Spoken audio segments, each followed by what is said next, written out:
વિદ્યાર્થી મિત્રો, હું આજે લઈને આવી છું તમારા માટે મનોવિજ્ઞાનનું સ્વરૂપ. તો મનોવિજ્ઞાનનું સ્વરૂપ સમજવા માટે આપણે કોઈ પણ વસ્તુની લાક્ષણિકતા સમજવી ખૂબ જ જરૂરી છે. તો મનોવિજ્ઞાનનું સ્વરૂપ સમજવા માટે આજે આપણે મનોવિજ્ઞાનની લાક્ષણિકતાઓ જોઈશું, જે 4 છે. ઓકે, તો પહેલી લાક્ષણિકતા કઈ છે? મનોવિજ્ઞાન એક વિજ્ઞાન છે. Psychology is a science. Okay,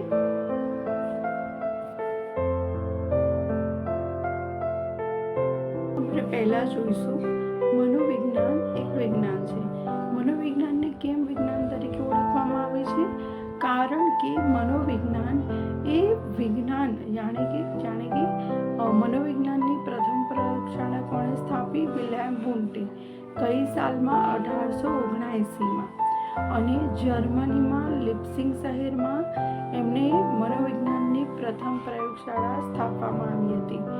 અને મનોવિજ્ઞાન એટલા માટે વિજ્ઞાન કહેવામાં આવે છે અને સાયન્સ એટલા માટે માનવામાં આવે છે કારણ કે આ વિષયમાં પણ પ્રેક્ટિકલ કરવામાં આવે છે જીવંત મનુષ્યો પર, પ્રાણીઓ પર, એમના વર્તન, એના બિહેવને, એમની મેમરીને, ઘણી બધી પ્રેક્ટિકલો એના મેમરી ચેક કરવા માટે હોય છે. પછી ઘણા બધા આપણે પ્રેક્ટિકલ જે થતા હોય છે, જાણે કે તમે જોયું જ હશે કે TYBમાં MAમાં સાયકોલોજી સબ્જેક્ટમાં પ્રેક્ટિકલ કરાવવામાં આવે છે. તો એટલા માટે વિજ્ઞાન તરીકે પ્રસ્તાવિત. જ્યારે પણ વિલિયમ વુન્ટે પ્રથમ પ્રયોગશાળા સ્થાપી ત્યારથી મનોવિજ્ઞાન એક વિજ્ઞાન તરીકે ઓળખાવા લાગ્યું. એટલે મનોવિજ્ઞાનમાં દરેક પ્રકારના પ્રેક્ટિકલ આવે છે, એ તમે TYBA અને MAમાં પણ કરાવવામાં આવે છે. ઓકે, એટલે એને વિજ્ઞાન તરીકે ઓળખવામાં આવે છે. બીજું કે મનોવિજ્ઞાન એ વૈજ્ઞાનિક પદ્ધતિઓનો ઉપયોગ કરે છે. અલગ અલગ જે વૈજ્ઞાનિક પદ્ધતિઓ છે એનો ઉપયોગ કરે છે. આગળ જાણીશું આપણે પદ્ધતિઓ કઈ કઈ છે. એ વૈજ્ઞાનિક પદ્ધતિઓનો ઉપયોગ કરીને મનોવિજ્ઞાન એનો અભ્યાસ પૂરો કરે છે.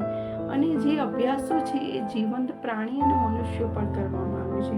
જેમ કે ભૌતિક વિજ્ઞાન, રસાયણ વિજ્ઞાન, જીવ વિજ્ઞાન, શરીર રચનાશાસ્ત્ર, એ બધા મનોવિજ્ઞાન સાથે એકમેક રીતે જોડાયેલું છે. એટલા માટે મનોવિજ્ઞાન એક વિજ્ઞાન તરીકે ઓળખવામાં આવે છે. હવે બીજો પ્રકાર છે મનોવિજ્ઞાન પ્રાકૃતિક વિજ્ઞાન છે. એટલે કે મનોવિજ્ઞાન ઇઝ નેચરલ સાયન્સ.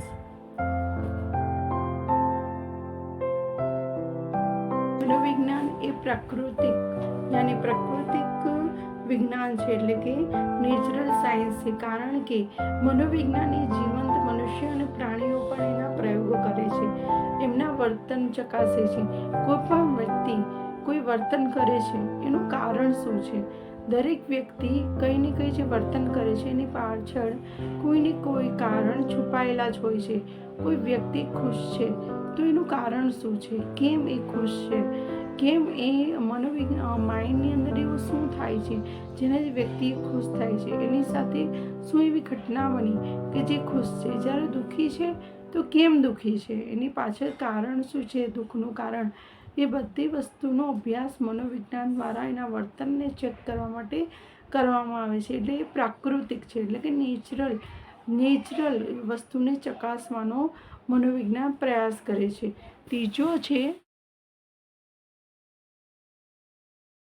ત્રીજો પ્રકાર છે મનોવિજ્ઞાન સામાજિક વિજ્ઞાન છે. યાની psychology is a social science. મનોવિજ્ઞાનને કેમ સોશિયલ સાયન્સ કહેવામાં આવે છે? કારણ કે મોટાભાગે વ્યક્તિ સમાજમાં રહે છે અને વ્યક્તિ જે પણ વાતાવરણમાં ઉછરે છે એ વાતાવરણના હિસાબે એનું નેચર તૈયાર થાય છે. તમે જોતા હશો કે દરેક રાજ્યમાં, દરેક દેશમાં દરેકની રહેણી કરણી, ખાણીપીણી, બોલચાલ બધું જ અલગ હોય છે. તો એ કેમ હોય છે? કારણ કે સામાજિક જે પ્રથા છે એના કારણે. તમે ગુજરાત જોશો, રાજસ્થાનમાં જશો, પછી મહારાષ્ટ્રમાં જોજો, તમે દરેક જગ્યાએ જોશો તો ત્યાંની વાણી અલગ છે, વ્યવહાર અલગ છે, પોશાક અલગ છે, વિચારસરણી અલગ છે. દરેક વ્યક્તિની બોલચાલ, વિચારશક્તિ, રહેણી કરણી બધું જ અલગ હોય છે.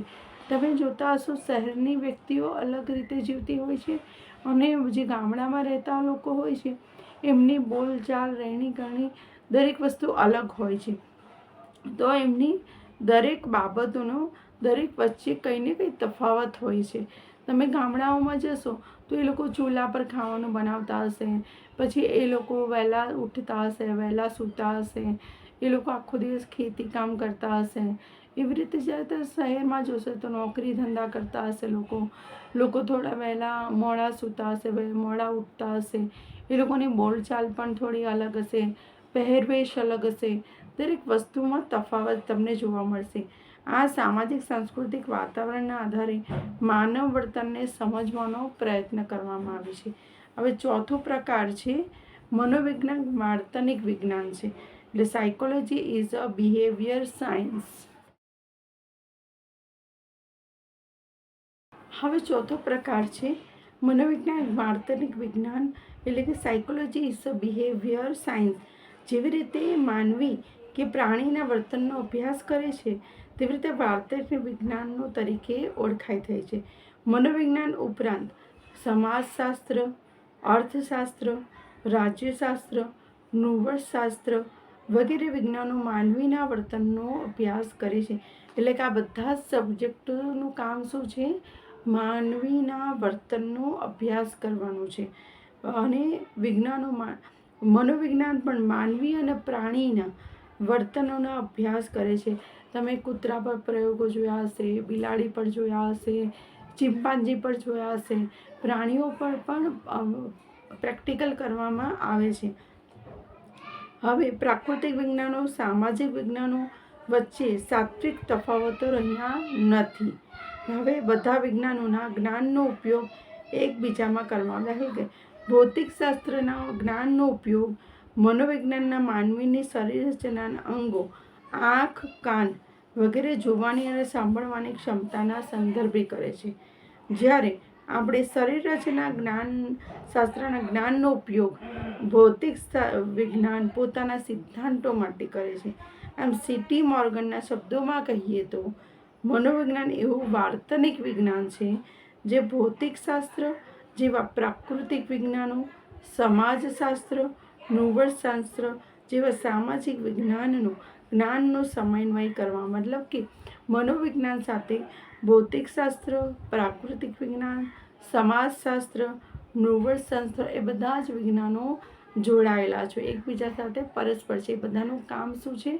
માનવ વર્તનને સમજવા માટેનું છે.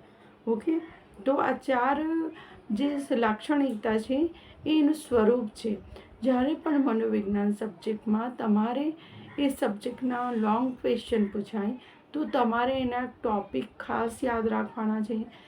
કેમ કે સાયકોલોજીમાં ટૉપિક્સના માર્ક્સ બેઠા આપે છે. મતલબ કે તમારે જ્યારે પણ મનોવિજ્ઞાનની તૈયારી કરવાની હોય તો તમારે એના ટૉપિક્સ એકદમ કડકડાટ યાદ રાખવાના છે કે જેથી તમને ઇઝીલી, અને એના ટૉપિકનું અંદરનું જે છે એ તમારે સમજી જવાનું છે, સમજવાનું છે ને પછી તમારે શબ્દોમાં લખવાનું છે. પણ એના ટૉપિક છે એ તમારે શાંતિથી યાદ રાખવાના છે. કેમ કે સાયકોલોજીમાં ટૉપિક્સના માર્ક આપવામાં આવે છે. માટે આ જે સ્વરૂપ છે એના ટૉપિક તમે જરૂરથી યાદ રાખજો, કેમ કે એના માર્ક્સ તમને જરૂરથી મળશે. Thank you so much.